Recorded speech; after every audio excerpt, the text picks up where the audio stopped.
المهم في يوم من الأيام وقبل 4300 سنة قبل الميلاد في إمبراطورية سومر القديمة نفيت أقوى شخصية في مدينة أور إلى الصحراء الشاسعة. هاي الشخصية بنت اسمها أنهيدونا، والبعض بيقولها أنخيديوانا، والبعض الآخر بيقول إنهيدوانا. طبعا اختلاف الثقافات واللغات أعطاها أسماء متعددة. المهم آن تعني الإله الأعلى، وهيدو يعني زينة الكاهن الأعلى للآلهة آن، وآن لحاله بيشير إلى الإله الأعلى، وآن هون للمعنى اللي بعده بيشير إلى الإله نانا أو سين إله القمر بين 2285 حتى 2250 قبل الميلاد. زبط فنجان قهوة أو كاسة الشاي وركز معي منيح وخلينا نبدأ.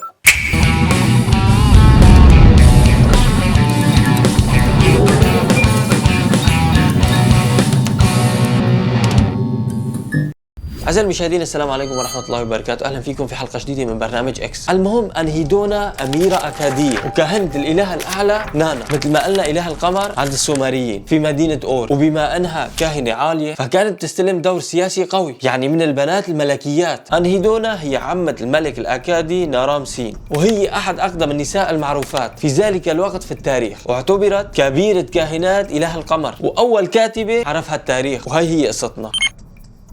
بيعتبرها العلماء والأدباء أول امرأة كاتبة وشاعرة حب وجنس. ألفت قبل نفيها 42 ترتيل وثلاث قصائد ملحمية، وهذا ما كان آخر شيء بتعمله، وسومر رح تشوف منها أكثر بعد الأحداث القادمة. أنهيدونا ولدت في بلاد الرافدين أو ميزوبوتاميا، منبع الثقافات مثل ما قلنا في الحلقة الماضية والعلوم. أرض بتمتد بين نهرين هن دجلة والفرات، ومنشأ أشهر المدن وأعرق الحضارات في التاريخ. المهم كان أبوها الملك سرجون الأعظم مؤسس أول إمبراطورية في التاريخ، اللي فتح مدن وولايات الرافدين المستقلة وجعلها تحت راية موحدة. بينتمي الملك سرجون إلى أبناء السامية في الشمال وبيحكي اللغة الأكادية، وفي نظر المدن السومرية الأقدم في الجنوب فهو بمثابة محتل أجنبي، وساروا عليه مرارا وتكرارا لحتى يستعيدوا استقلالهم لسحق حكام سلالته الحديثة. المهم لسد الفجوة بين الحضارات عين ونصب سرجون بنته الوحيدة أنهيدونا ككبيرة الآلهات في أهم معبد في الإمبراطورية. في العادة بتهتم النساء في العائلة الملكية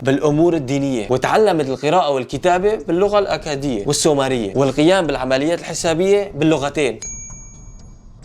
عرف أول كتاب في العالم في سومر كنظام محاسبة من أجل أن يتيح للتجار التواصل عبر مسافات طويلة مع التجار في الخارج. طور نظام حفظ السجلات من الرمز التخطيطي إلى الرسوم قبل حوالي 300 سنة من ميلاد أنهيدونا. سمت طريقة الكتابة الأولية هي بالمسمارية اللي بنعرفها اليوم، واللي إذا بدكم نعمل عنها حلقة كاملة. المهم كانوا بيكتبوا الكتابة المسمارية بقلم مصنوع من القصب بالضغط عليه في طين لين ليرسم علامات على شكل أسفين. لكن قبل قدوم أنهيدونا أخذت هاي الكتابة شكل حفظ سجلات ونصوص بدلا من كتابات أصلية ترجع إلى كتاب مستقلين. في هداك الزمان كان عدد سكان أور 34 ألف نسمة، بيمشوا وبيسكنوا في شوارعها الضيقة ومنازل متعددة الطوابق من الطوب الطيني ومستودعات القمح والري. كونها كبيرة الكاهنات كانت أنهيدونا تتولى إدارة مخازن الحبوب في المدينة، وأشرفت على المئات من عمال المعابد، وكانت بتفسر رؤى مقدسة، وترأست عيد ميلاد القمر المقدس في كل شهر وطقوس الاحتفال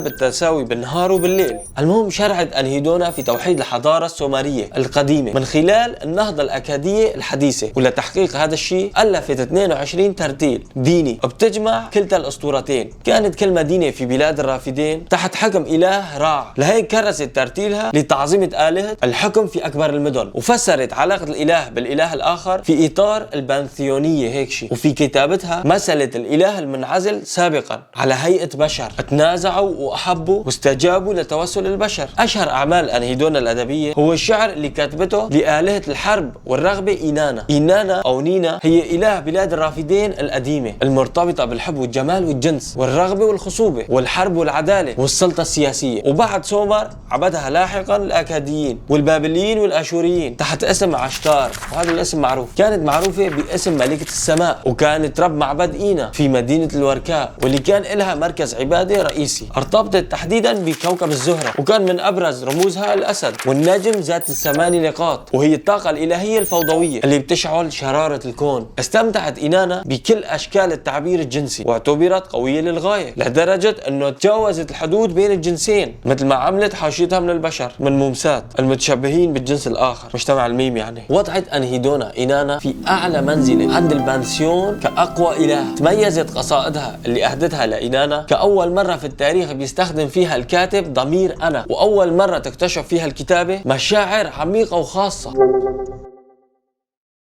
وفي فترة موت والد أنهيدونا الملك سرجون انتهز لواء فرصة فراغ السلطة وعمل انقلاب على السلطة في هذاك الوقت كفرد قوي من العائلة الحاكمة، وهون كانت أنهيدونا مستهدفة ونفاها اللواء من أور. بس هون ابن أخوها الملك نارام سين الملك السومري الأسطوري قام على الانتفاضة واستعاد عمته أنهيدونا، وبعد ما استعادها عينها ككبيرة الكاهنات في نهاية المطاف. في المجمل خدمت أنهيدونا ككبيرة للكاهنات حوالي 40 سنة، وقبل موتها فترة أصبحت آلهة صغرى ونشرت أشعارها ودراساتها ومثلت في أرجاء الإمبراطورية لأكثر من 500 سنة من بعد وفاتها. أثرت قصائدها على الكاتب العبري القديم وعلى ملاحم هومر وحتى على التراتيل المسيحية، وحتى اليوم لا يزال إرث أنهيدونا حي على الألواح الطينية اللي صمدت في وجه الزمان وفي نفس المكان، مثل حلقات هذا البرنامج والمشتركين فيه واللي رح يشتركوا فيه ويحطوا لايك ويشاركوا هاي الحلقة بالذات مع أصدقائهم. وشكرا عزيزي المشاهد. ملخص هاي الحلقة يا عزيزي: الحضارة السومرية وميزوبوتاميا بلاد ما بين النهرين شئنا أو أبى العالم هي مهد للحضارات ونشأة أول المدن، وإنه الناس رح تاخذ إلهامها من هنيك، وهنيك بدأت الكتابة والأشعار، والعالم كله تعلم كيف تنبنى الإمبراطوريات، كيف تنبنى المدن، وحتى كيف تنكتب الكتابات. وشكرا عزيزي المشاهد. أروح أجهز لك الحلقة القادمة، رح أعيفك هلأ تفوت تاخذ جولة بالقناة وتتفرج على الحلقات الثانية.